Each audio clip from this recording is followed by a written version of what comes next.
ሰላም ጤና ይስጥልን ውድ የዜና ላፍታ ተከታታዮቻችን ከሁሉ አስቀድመን አክብሮታዊ ሰላምታችን ይድረሳችሁ ብለናል።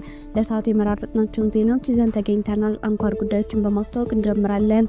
በሲዳማ ክልል ምስራቃዊ ሲዳማ ዞን ጭሬ ወረዳ የመማር ማስተማር ሂደቱ ሙሉ በሙሉ ቆሟል ተብሏል። በዚህ መረጃ ላይ ጠለቅ ያለ ዳሰሳ ስለምናደርግ አብራችሁን ቆዩ። በመቀሌ ፍርድ ቤቶች ስራ ማቆማቸውን በተመለከተ የትግራይ ክልል ጊዜያዊ አስተዳደር ፕሬዝዳንት ጽሕፈት ቤት መግለጫ አውጥቷል። መረጃው ዝርዝር አለው። በሌላ ዜና የጤና ባለሙያዎች ሙሉ የስራ ማቆም አድማ ዛሬም በአንዳንድ ቦታዎች ሲካሄድ ውሏል። እንመለስበታለን። ከውጭ ዜና ዩክሬን ከእንግዲህ አንድ ድል ብቻ አላት በማለት ሩሲያ ዩክሬን እንዳስጠነቀቀች፣ ይህም የዝርዝር ዜናችን አንዱ አካል ነው። የኢራኑ መሪ አያቶላህ አሊ ኢራን ኒውክሌር በማበልጸግ የማንንም ፈቃድ አትፈልግም ሲሉ ለአሜሪካ መልእክታቸውን አስተላልፈዋል። በዚህ መረጃ ላይ የእንግሊዝ መንግስት በጋዛ ጦርነት የተነሳ ከእስራኤል ጋር ነጻ ድርድር አቆመ። በእነዚህ ሁለት መረጃዎች ላይ ጠለቅ ያለ ዳሰሳ ስለምናደርግ እስከ ጥንክራችን ፍጻሜ አብራችሁን ቆዩ በማለት ቻናላችን ላይክ፣ ሼር እና ሰብስክራይብ በማድረግ እንድትከታተሉን አክብሮታዊ ግብዣችን ነው። አሁን በቀጥታ ወደ ዝርዝሩ እንሰዳችሁ።